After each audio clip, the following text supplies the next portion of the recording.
Hey y'all, I have Brown here, and tonight we are going to be talking about Darkhawk, Annual Number 1. And as you can see here, you got Darkhawk squaring off against a very pissed off looking Iron Man.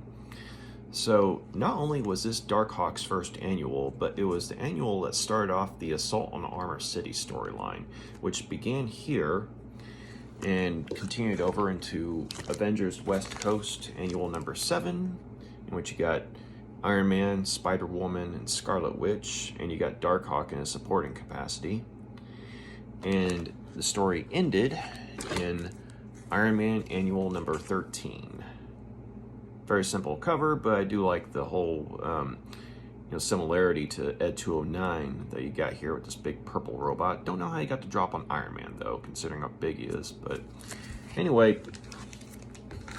the Assault on Armor City story itself, I mean, it was an okay story, but I think I might have appreciated it more if I had been more familiar with, say, some of the proceedings that had been going on in, say, the Avengers book or the Avengers West Coast book, as well as the Iron Man book, because especially with the Iron Man book, I mean, there were some events that I'm passingly familiar with, or I should say was passingly familiar with, but because I wasn't regularly reading the books at the time, there are certain things where I think when some of the information comes to light about what's going on, I think maybe I wasn't, say, as invested. So instead of saying, like, having a moment of shock, like, or surprise, it's just, there are moments of confusion because, I was kind of out of the loop as far as what had gone on in some of these books. But for the interest of this review, we're going to be talking specifically about Darkhawk Annual 1. Not only the Assault on Armor City chapter, but the backup stories as well. And so the way these annuals usually worked, especially in the early 90s, was that there would be, say, one I guess you could say, front and center story in which, it had the page count of, say, maybe, 2 or 3 books, or 2 or 3 individual comic books, usually 2.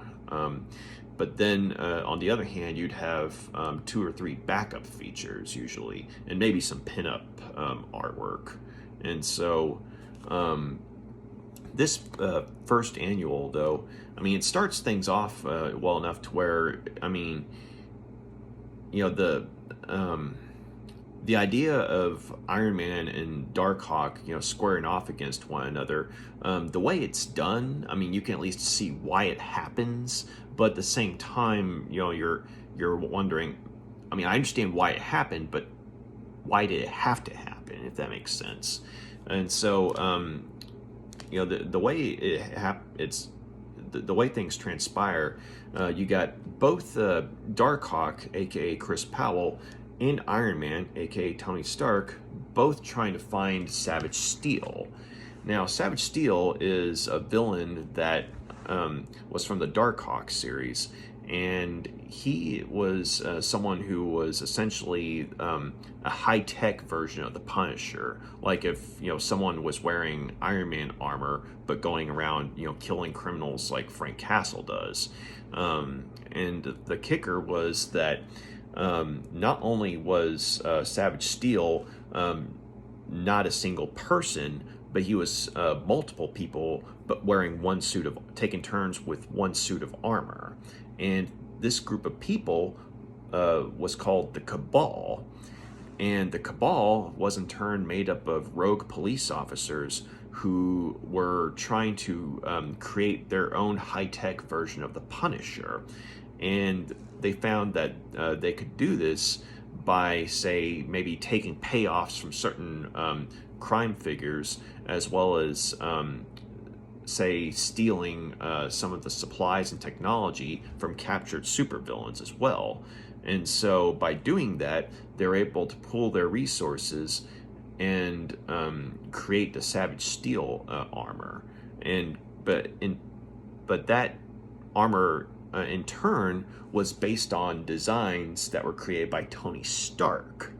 And so Darkhawk's trying to find the latest wearer of the Savage Steel armor, because whoever it was has basically just kind of come out of nowhere and started popping criminals left and right, and much like Frank Castle does.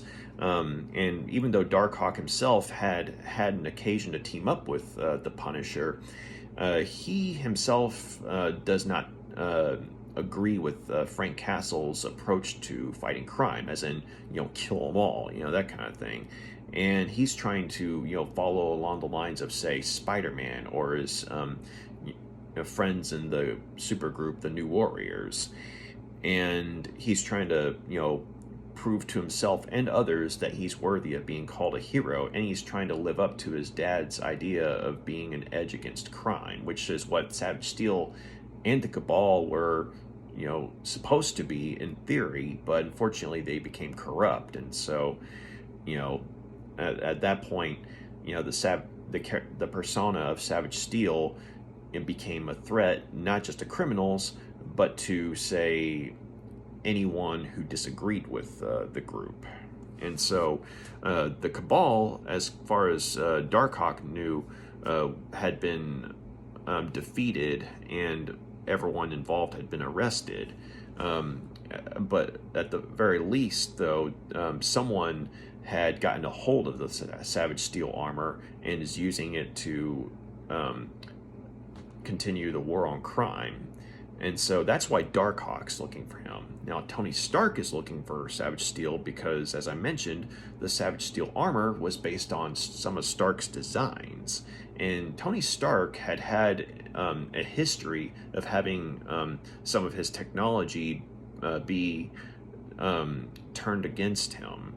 And so, namely, like, say, in the Armor Wars storyline, which is a classic storyline for the Iron Man book. And so if you're an Iron Man fan and you want to check out a good Iron Man story, look up the Armor Wars. That's some good stuff.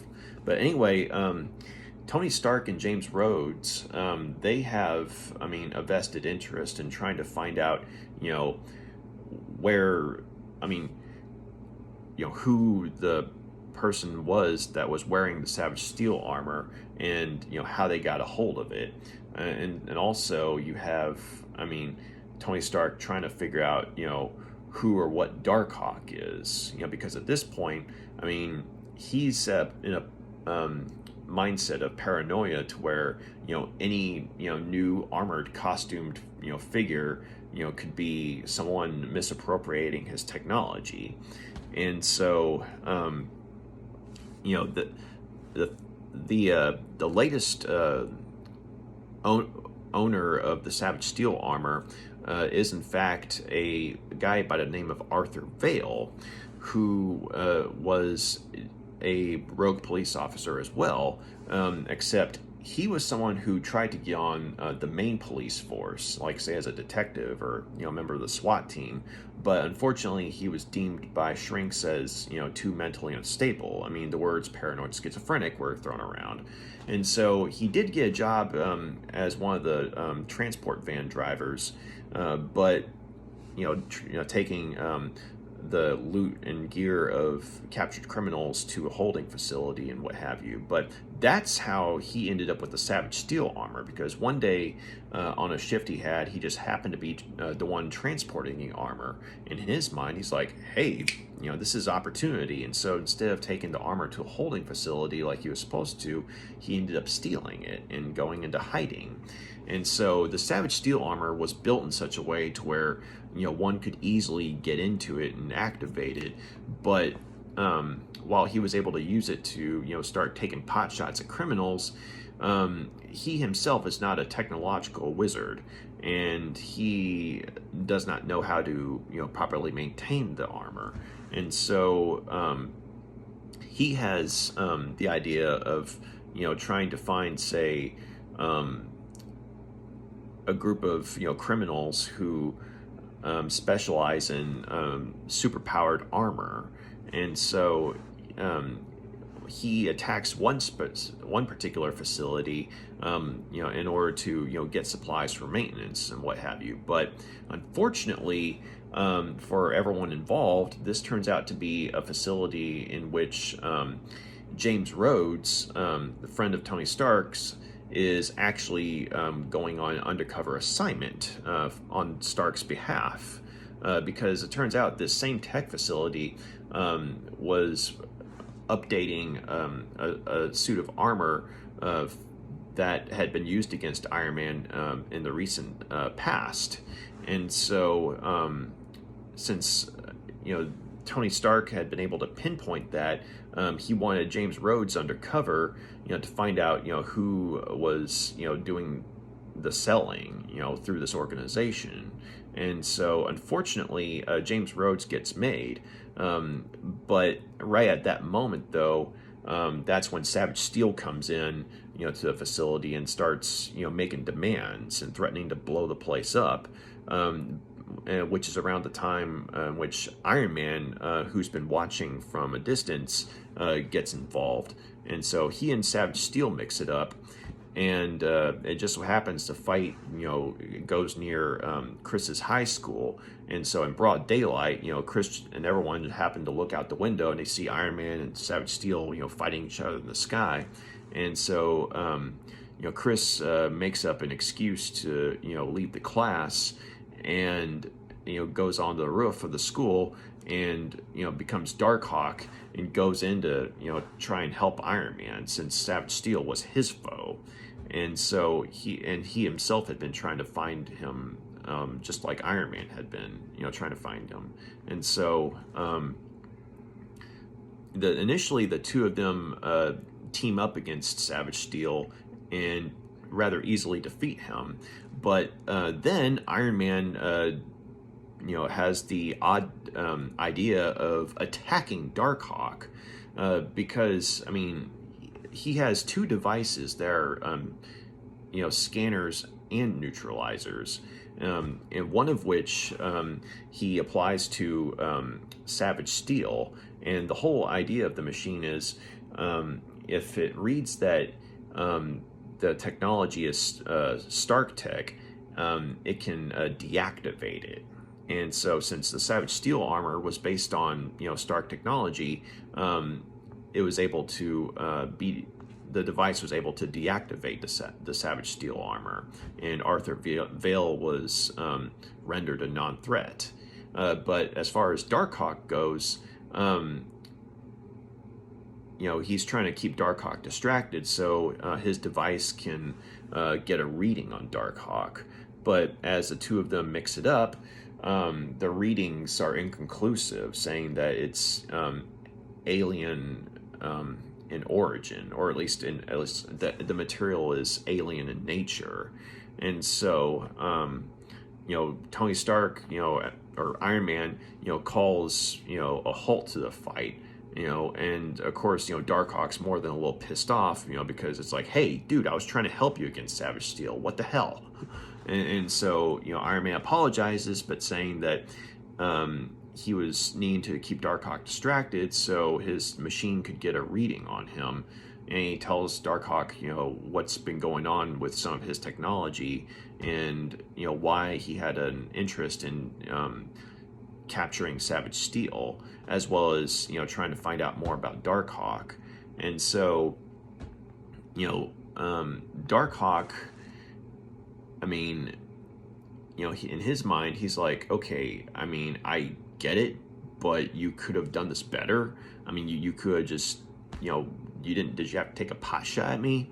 But then once he realizes that Iron Man might need his help further, he agrees to go along with him, because they go back to the facility where James Rhodes had been, and he's gone, as are, the criminals that were with him. And so Tony Stark, he's, freaking out because, he may have just endangered his friend. And as far as he knows, his friend's been taken, which he has been. but he was able to leave a message on one of the devices in the area. And the message from James Rhodes is, that Stark Enterprises is about to be attacked. And so Iron Man and Darkhawk, they make contact with the Avengers the West Coast Avengers, and tell them the situation, that the Savage Steel's been apprehended, but whoever's been whoever's behind the technology for the Savage Steel armor getting out, they're still out in the open, and James Rhodes been captured by them. And so Darkhawk and Iron Man, they agree to work with the fellow members of Iron Man's team in the Avengers West Coast. And you got plans for them to meet up with Scarlet Witch and Spider-Woman, and then in the meantime, Hawkeye, Living Lightning, and Wonder Man will keep an eye on Stark Enterprises. And so that's how that particular story ends. So in some respects, I thought this was, it was really cool that Darkhawk, finally got the, 90s annual treatment, in a sense that he got a rather larger story than he normally would have. And it was interesting seeing Darkhawk going up against someone like, say, Iron Man. And so, like, the fight itself, it wasn't a bad fight, but I do think that, unfortunately, Iron Man and James Rhodes kind of acted out a character. On Tony Stark's part, you have him acting in a way that someone who was more, say, like an amateur would have acted, in a sense that when he and Darkhawk were initially teaming up against Savage Steel, that was cool. But then, of course, Iron Man starts a fight with Darkhawk, albeit as an attempt to keep him distracted so that he could get a reading on the Darkhawk armor. But I really think, though, that with all the information that they've been able to compile on certain superpowered individuals within the Marvel Universe, I really think that Tony Stark and James Rhodes, as well as, say, members of the Avengers, would have had just enough information on Darkhawk to, say, get the idea that he was a good guy. And heck, they could have, put in a call to the New Warriors and saying, hey, what do you guys make of him? That kind of thing. So that way, maybe they could have had more of an informed decision in terms of, say, trying to reach out to Darkhawk and say, hey, there's a situation going on that we might need your help with. Would you mind, us scanning you just to make sure that we can rule you out as far as the problem goes, and so on and so forth. See, but you would expect something like that to have happened. Like, you would have expected a guy who's in charge of a multi-billion-dollar industry to have a little more common sense and maturity than that. Than what he ultimately did. But instead, he goes off and starts a fight. I understand that, within the Marvel Universe, not much is known about, Darkhawk. Chris Powell, he is Darkhawk, and not even he understands, who or what, the Darkhawk is. All he has are some, cryptic, clues and references and what have you. And he kind of learns as he goes, but he doesn't know where the Darkhawk armor came from. He doesn't know where the amulet came from, and all he knows is that he's trying to do the right thing. He's trying to be a hero, and but unfortunately, Tony Stark, because of the way he reacts on this, I really feel like, Danny Fingeroth is a good writer. I mean, he's been doing good work on the Darkhawk series at this point, but I really think that the way he had Tony Stark handled was in a rather lousy way. I mean, because it's kind of like, you got this guy who, I mean, is a billionaire genius acting like, a high school kid in terms of, him going off and starting a fight with an unknown party, that kind of thing. And so you've got that. And then you have James Rhodes, who, see, the first time I really started appreciating him was when he had his own book, which was War Machine. And I haven't read like the whole series, but I do remember the books that I had read with him in them as War Machine. I mean, he was a very capable individual, very, there was a competence that he had. I mean, yes, he was, Tony Stark's best friend and his assistant, but he was also a capable man in his own right as well. And so, I mean, I don't necessarily have a problem with him going undercover on an assignment for Tony Stark or anything like that, but I think that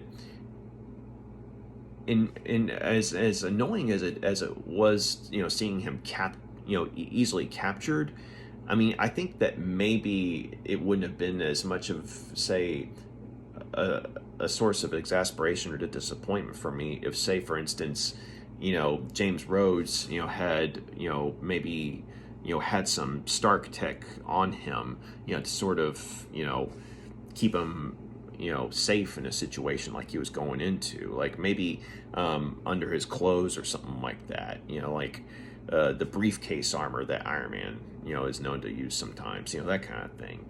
But instead, I mean, he just goes in, with, no, means of defense, whatsoever in a hostile situation. And so I feel like that right there, was something that neither, Tony Stark would have authorized, nor, James Rhodes would have, gone in, without some form of, backup, that kind of thing. And I mean, I do understand that, Iron Man was watching from a distance, but at the same time, when he mixes it up with Savage Steel, I mean, the fight ends up, going away from, the facility where James Rhodes and those criminals were at.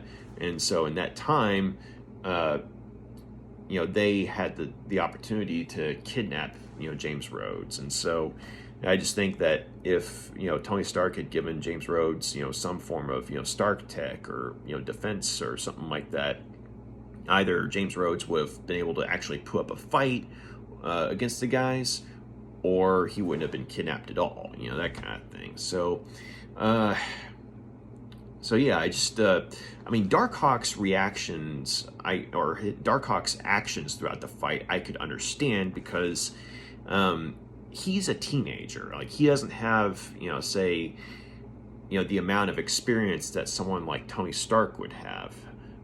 But at the same time, I mean, like I said earlier, he's learning as he goes. He is gaining some measure of experience, but at the same time, though, he doesn't have the years of experience that someone like Tony Stark would have had. So if he had, been a hothead in a situation and started things by fighting Tony Stark, I could have understood that. I mean, that would have made some more sense. I mean, it wouldn't have made a whole lot of sense because, I mean, he knows who Iron Man is and he knows that Iron Man's a good guy. But at the same time, of the two of them, being the one of the two of them starting a fight with one another, it would have made more sense for, say, someone who is lacking in maturity in comparison to, say, Tony Stark to have started a fight, aka Darkhawk, Chris Powell. But because Tony Stark, the guy who's supposed to be, wiser in years and having the maturity befitting his position, he's the one who starts the fight. The whole fight seems kind of, pointless. I mean, it's cool to see the two of them mix it up with one another, because it's like, you want to see just how powerful Darkhawk is against someone like Iron Man and vice versa. And so, I mean, that was cool to see. But at the same time, you're why it happened, but at the same time, you don't know why it happened, if that makes sense. Like, you understand why Iron Man started the fight, but you don't understand why he had to start the fight, if that makes sense. So, on the other hand, though, let's see. As far as like the artwork goes, for the most part, I mean, it's good, solid art. But at the same time, there is a bit of a kind of rushed quality to it. To where it's like some of the panels, they look really good and very focused. Like say the artwork and the first 9 issues, and then the Heart of the Hawk storyline went. I mean, the artwork that was on hand in those 2 arcs, I mean, you see some of that in this particular story, but on the other hand, you also start to see some of the rushed artwork that kind of came into play in the Paris Strike Force saga, which was in issues 16 through 18. But just to give you an example, just real quick.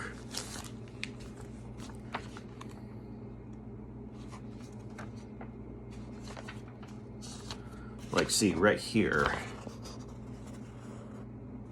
I mean, it's not bad art by any means, but at the same time, there's just something about it that looks very, abstract and, rushed compared to, say, the artwork that had taken place in the series, prior to this point. On the other hand, though,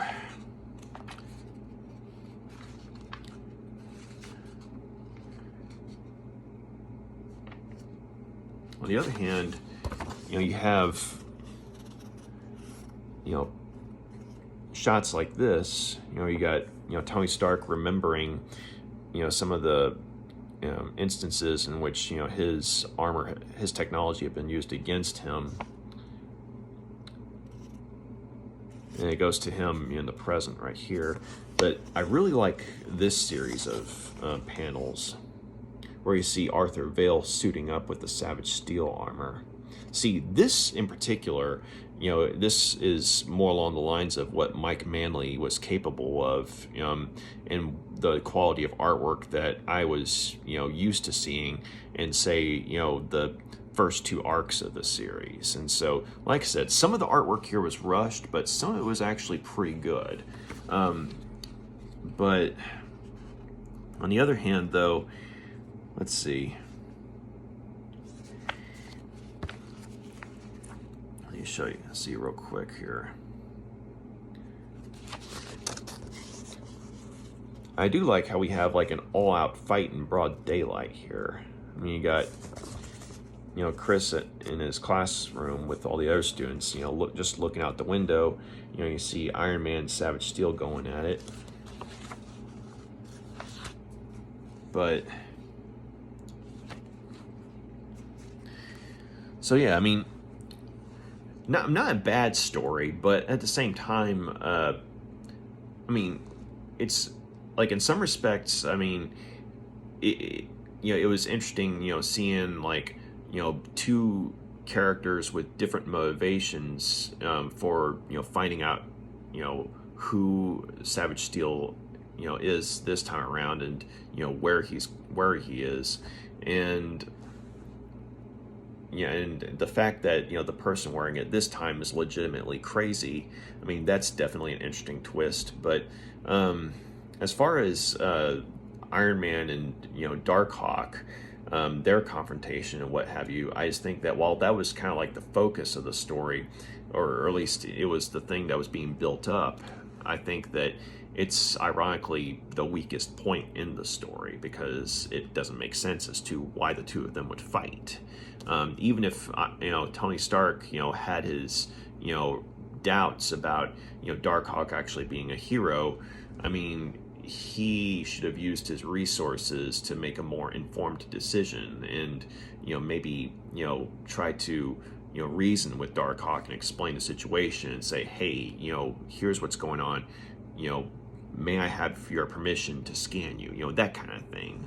And then if Darkhawk had said, hell no, bitch, or something like that, then Tony Stark would have been like, okay, pal, that kind of thing. But because he threw a first punch, well, you're kind of like, but why?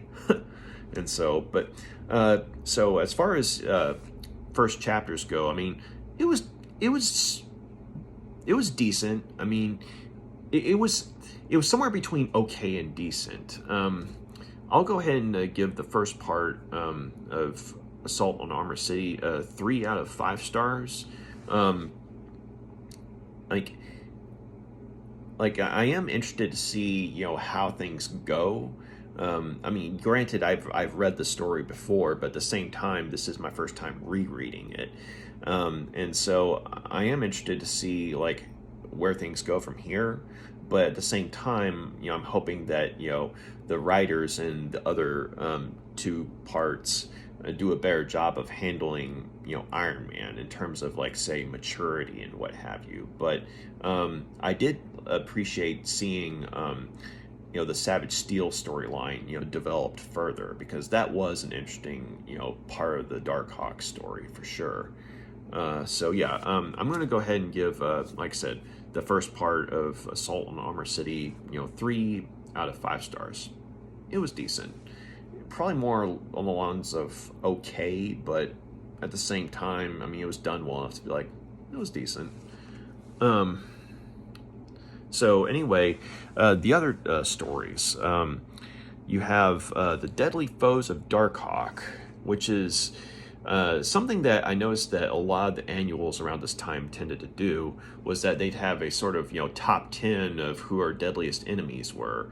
And so in this case, you have the top 10 deadliest foes of Darkhawk, and this was written by Danny Fingeroth, with pencils by Reggie Jones, and inks by Andy Mushynsky, and letters by Susan Cresp, and colors by Ariane. And so this is a very short and sweet, simple feature, but you basically have, Chris Powell just kind of, taking a breather, walking around the city, and just reminiscing on, the foes that he's fought at this point in his career, and, why they were so dangerous and what have you. But I'll just go ahead and show you real quick, since it's a simple, short story here. But, here you got him walking in the rain. And then, of course, you got him remembering, Hobgoblin, the Philip Mackendale version, the one who was actually a demon for a time. Then you had Portal.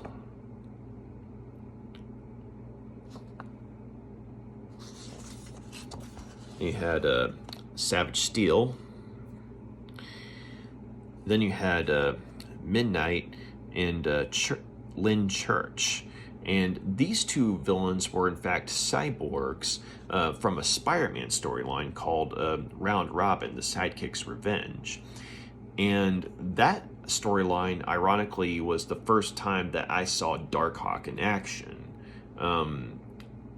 Because in that particular story, Darkhawk, he was in the first 2 chapters, I believe, and he and Spider-Man were going up against Midnight here. And so that was the first time, as far as, say, within the comics, that I'd actually seen the character of Darkhawk or Chris Powell, in action, and I got what their origin was and all that, because his origin story was in fact retold in one of those 2 chapters of the Round Robin story. So I appreciated seeing the little callback to that, even though that wasn't in the Darkhawk book. It was in fact a Spider-Man storyline, but it was in part important to Darkhawk's place and things.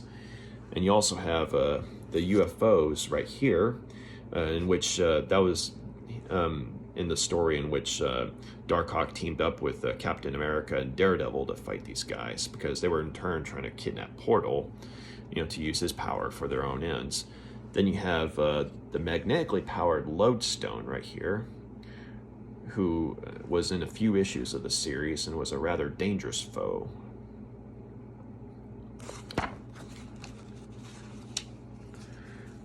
Let's see. I don't really know anything about these guys.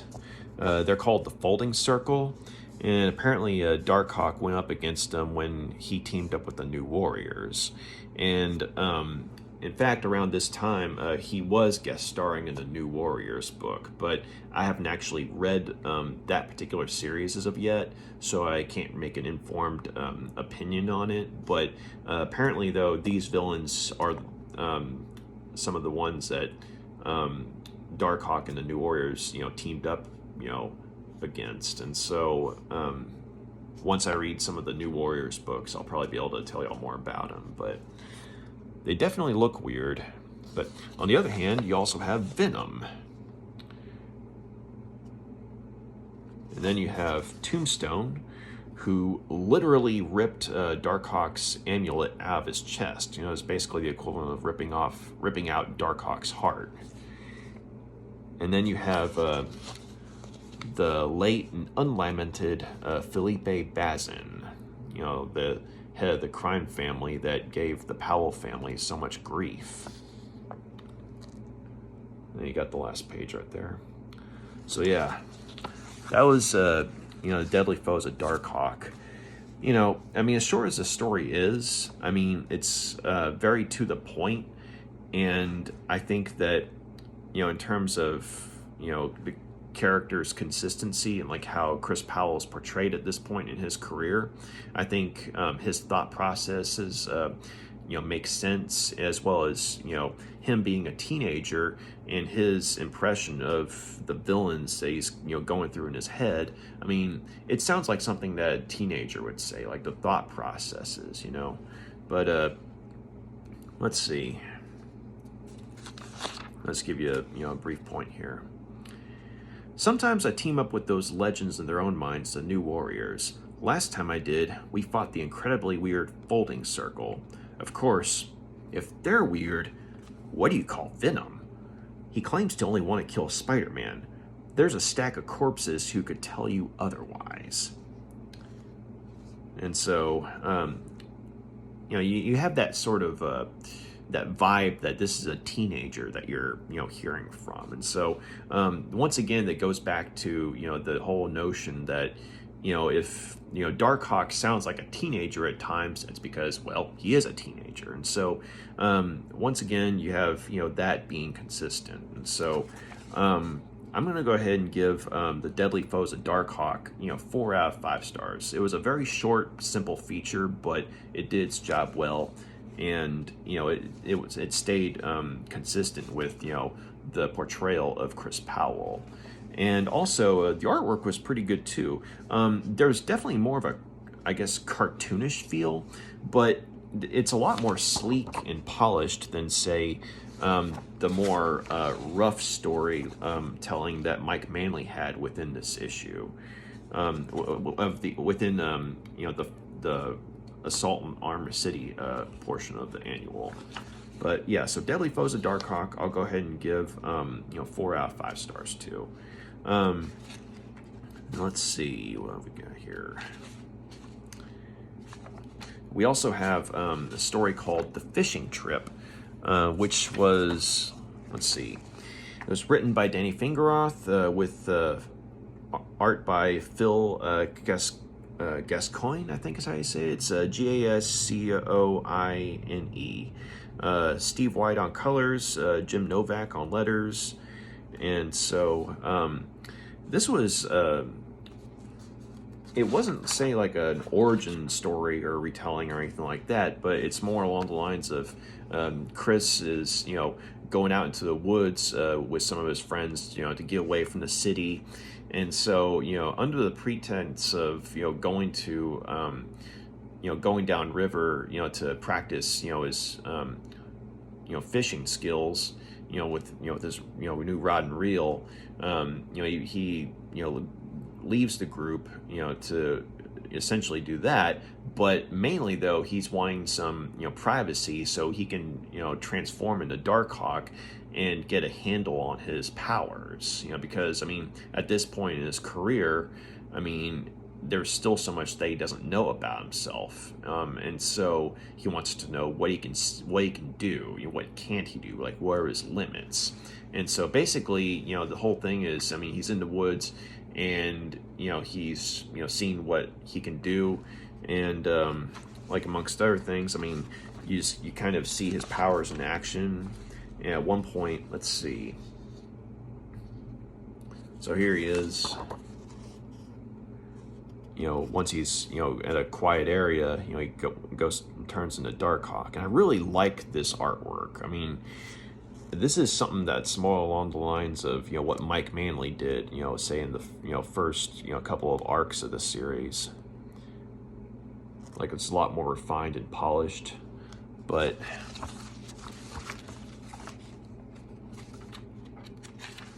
yeah, Phil Gascoine did a really good job with the art here. But let's see.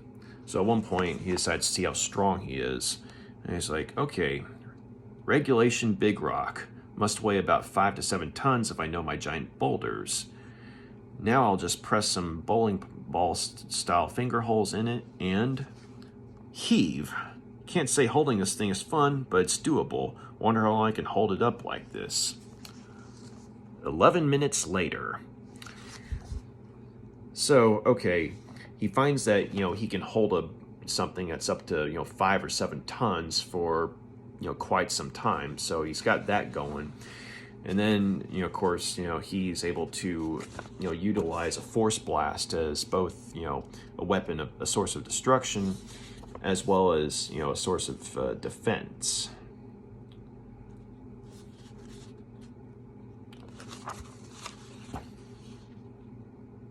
And one of the things I appreciate here is that, even though he realizes that he can use the, same energy as a form of defense against something, he's wondering why he can't, say, extend, the shield, around something. Like, it's just like a wall that a force of energy that he can shoot out as, say, like a battering ram or a wall of force, but he's wondering, like, why can't I, fold it around something?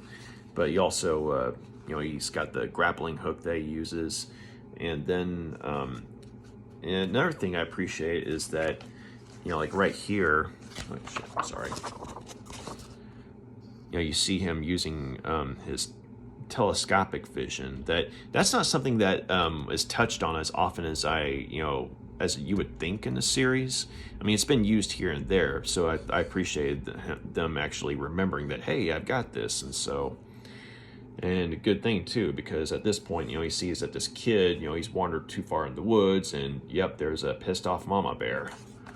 And so, in the process of going to rescue the kid, you get to see his wings in action, his glider wings. And one of the things I thought was interesting is that, he's, talking about how, they just kind of appear, when he needs them, as opposed to, say, like the minute he turns into Darkhawk and then suddenly the wings are, like, see right here, when he turns into Darkhawk, the wings aren't there.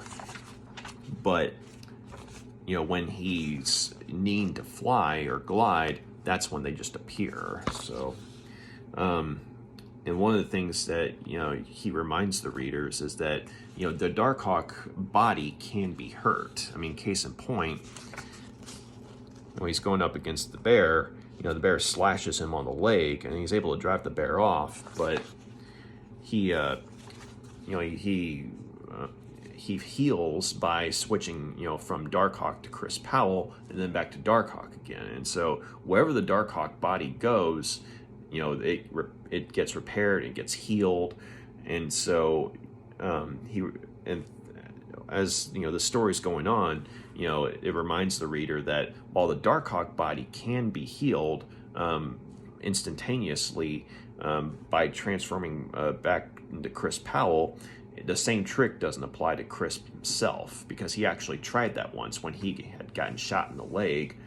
And so the Darkhawk body, was fine, but when he tried it, as Cresp, it didn't work. And so, once again, you have Danny Fingeroth through Chris, reminding the reader of that.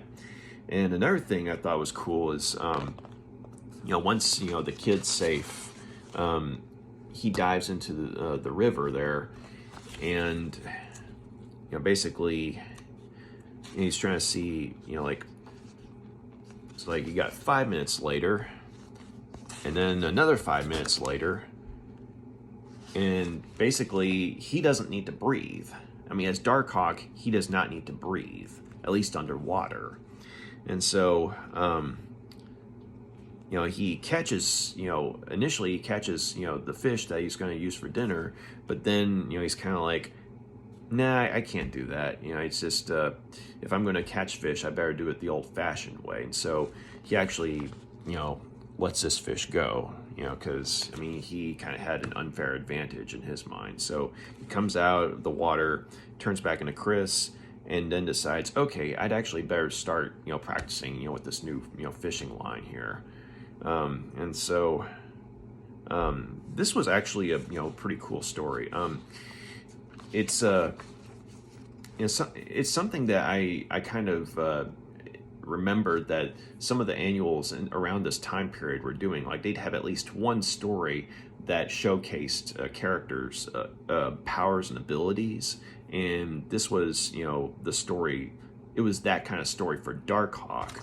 But, you know, you know, the story just looks good, you know, with some, you know, really nice artwork. And you know, Phil Gascoine did a really good job of, you know, showing, you know, a more, you know, natural environment, like a more rural, like wooded area.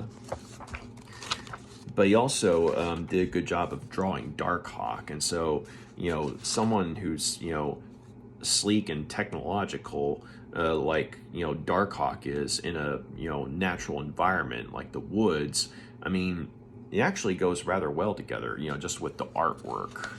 But also, once again, you have, you know, Chris Powell's mindset, you know, going into the story to where, I mean, because he's a teenager, you know, it feels like, the writing feels like, you know, something that a teenager would, you know, have in terms of like thought processes. And so, you know, a teenager, you know, like Chris Powell, in a situation where he's trying to find out, you know, exactly what his, you know, capabilities are, you know, as a superhero.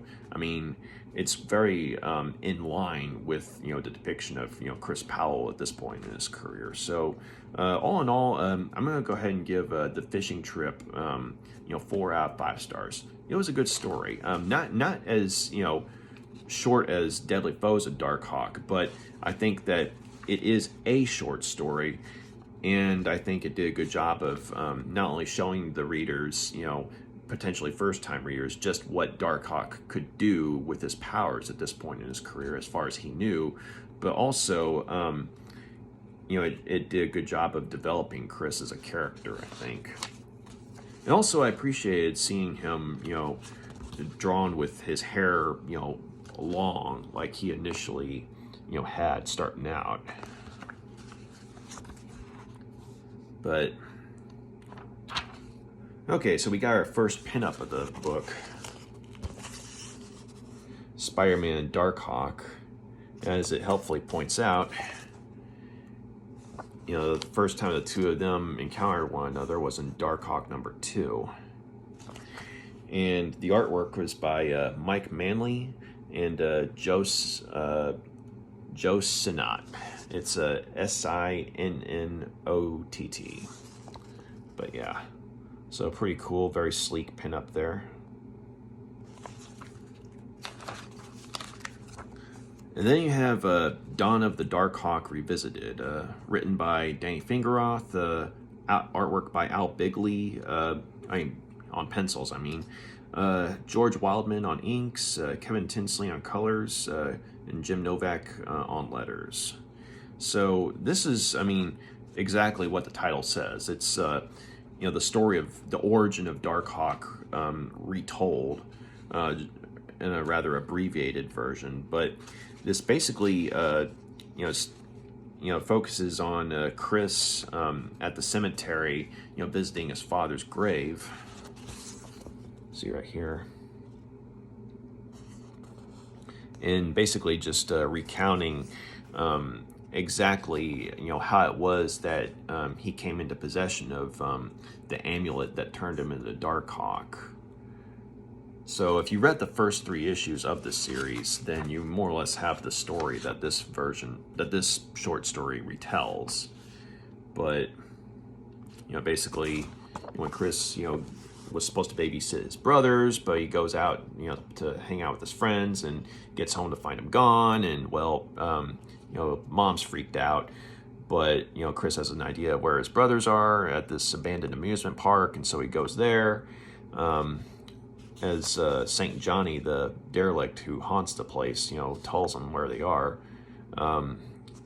Chris found them, but in the process, stumbled upon his dad, Mike Powell, taking a bribe from, some of Felipe Bazin's goons. And at the time, he didn't know, the whole story about, the Cabal and that his dad was a part of the Cabal. But as far as he knew, his dad was in on the take, but because they stumbled upon it, they were seen by Bazin's goons, and so not only did they try to kill Mike Powell, they tried to kill his brothers.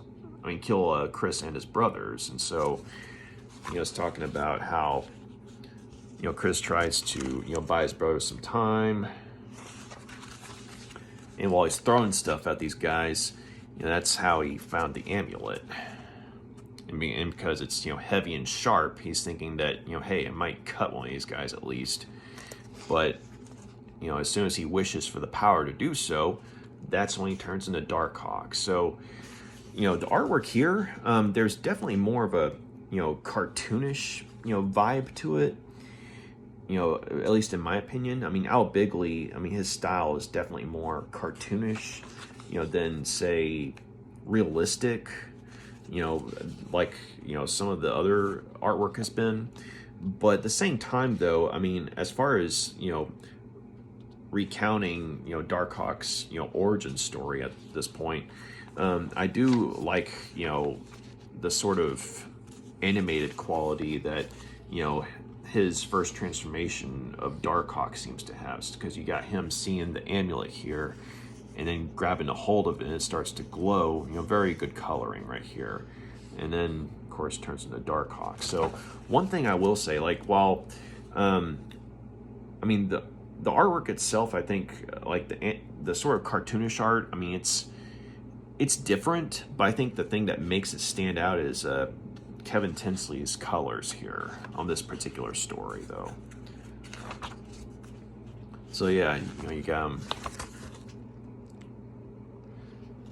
Remembering how he took the criminals out, and how one of them ended up getting electrocuted to death, and then it ends with him remembering what his dad was really trying to do once he found his dad's journal and what have you. And so he makes the decision that even though his dad's dead, he's still going to try and live up to being the edge against crime that his dad had wanted to be.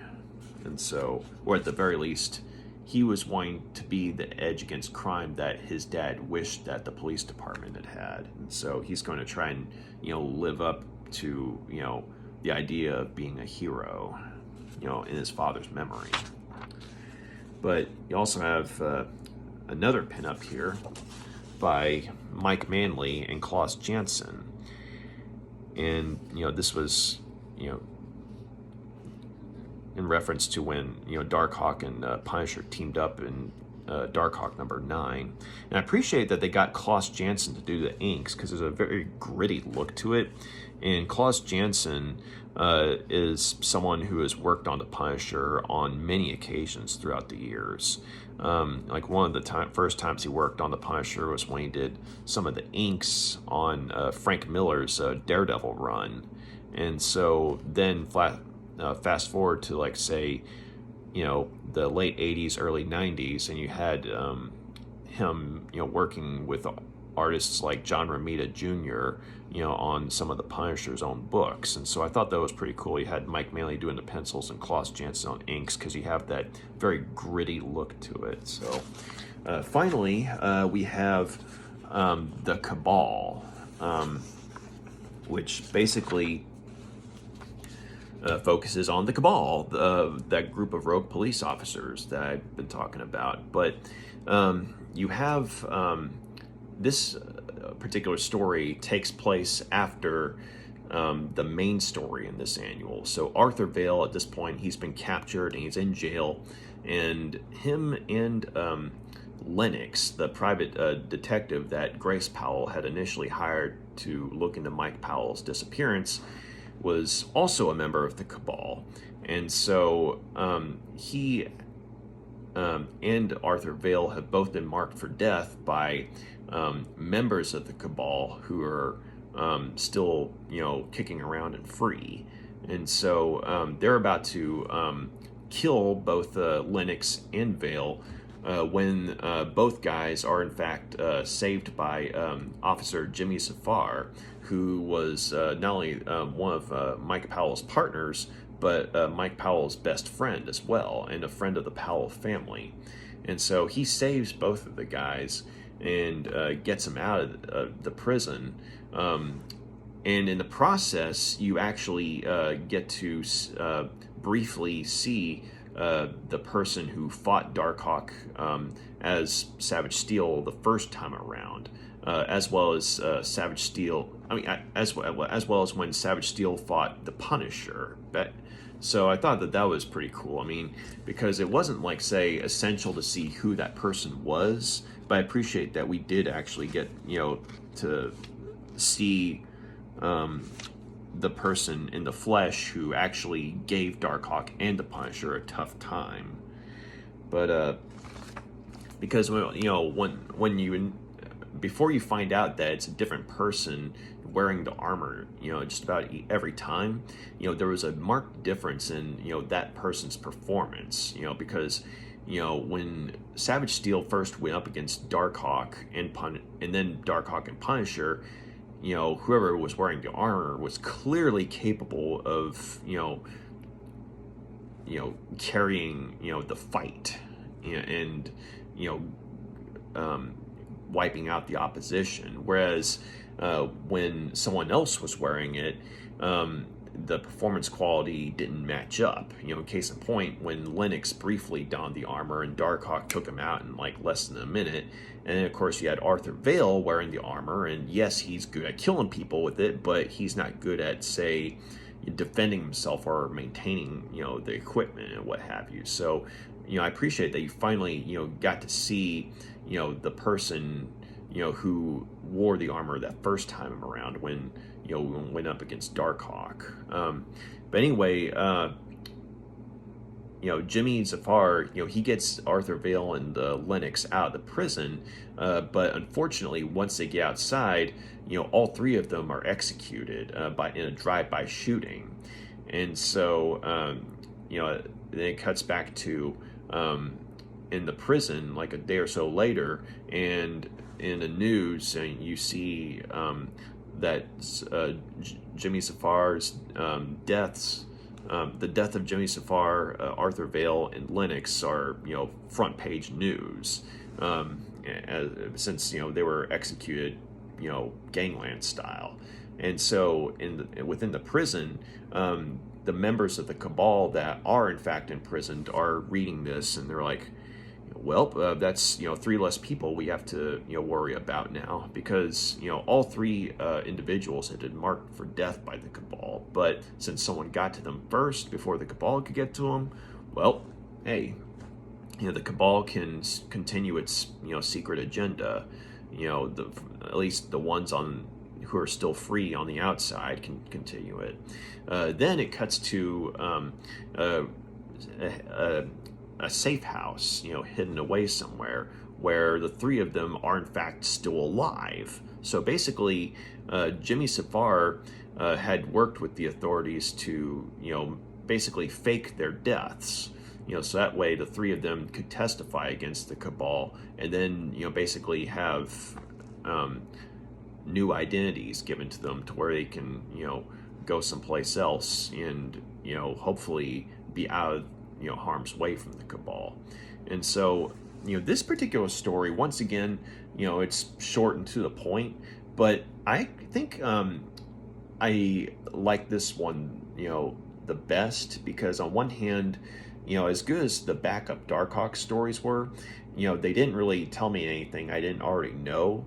Whereas here, with the Cabal, and the focus being on the Cabal, there were a few more questions about the Cabal that were finally answered, and so I appreciated seeing that, and also liked how you saw that there were divisions within the group as well. I mean, you kind of knew that. I mean, if you've been reading the Darkhawk series, but at the same time, this is outright confirmed. I mean, what with members of the Cabal trying to bump off both Arthur Vale and Lennox, and also I thought it was interesting how there were references to good officers like, say, Mike Powell, and others who disagreed with the Cabal, and how Jimmy Safar kind of fell in with that group. Because I mean, Jimmy Safar, he's been sort of a background character here and there, but he's been depicted as a genuinely good person. So when it was revealed that he was a part of the group, I'm glad to see that. I mean, much like Mike Powell, he was someone who genuinely wanted to, do good, with the Savage Steel armor, but unfortunately saw that, the majority of the group were, basically just wanting to, become judge, jury, and executioner with the Savage Steel armor. So I liked seeing that, someone like Jimmy Safar was genuinely a good guy, and so I'm glad that, he was able to, get out of the, hostile situation that he was in terms of, because he saved Arthur Vale and Lennox from being executed, he too had been marked by the Cabal. And so, had he not, worked with the feds to, have their deaths faked, then there's a very good chance that he would have been executed by the Cabal for real. So, yeah, I'm going to go ahead and give the Cabal story 4 out of 5 stars. It was, nice to see, a story that focused exclusively on the Cabal, because the Cabal story and the Savage Steel story in turn were, I think, one of the more interesting stories that the Darkhawk series had, and it was nice to see a little more development being given to it, as well as members within the group. And like I said, it was nice to see, even if it was just in passing, who the person was that managed to actually give Darkhawk and Punisher a tough time that first time out. So yeah, all in all though, this even though the lead story I think was probably the weakest story, at least in my opinion, simply because the actions of Iron Man and James Rhodes felt very out of character. I think that overall, though, the overall annual was a good annual. Just once you get past the main story, I think that this annual does what a good annual should do. You have a focus story, which is basically the equivalent of 2 individual issues, and then you have a couple of good backup stories, and then you have the bonus of a couple of good pieces of artwork. And so all in all, this is a good annual. Not the best start to the Assault on Armor City story, but at the same time, the annual in and of itself is a good annual. So, if you're a Darkhawk fan, it's definitely worth picking up. If you've never read Darkhawk before, this isn't a bad intro to Darkhawk by any means. Mainly because you have a couple of stories that, one, catch you up on Darkhawk's origin, and two, they show you at least one of the stories focuses exclusively on Darkhawk's powers and abilities. And so all in all, I think that if you either are interested in Darkhawk but haven't read anything in his book, it's not a bad starting point. But on the other hand, if you've been reading the series up to this point, but you've never got around to getting the annual, it's worth checking out. So, yeah, those are my thoughts. And next up will be Avengers West Coast Annual number 7, which contains part 2 of Assault on Armor City. So I'll be reviewing that next. But yeah, that's Darkhawk Annual 1. And I hope y'all enjoyed the review, and as well as hearing about the book and seeing some of the artwork as well. So I hope y'all appreciated it, and got any questions, comments, please drop a line, let me know. And I really enjoyed rereading this and for the purposes of this review, and I hope y'all enjoyed it as much as I did. So y'all take care, have a good night, bye.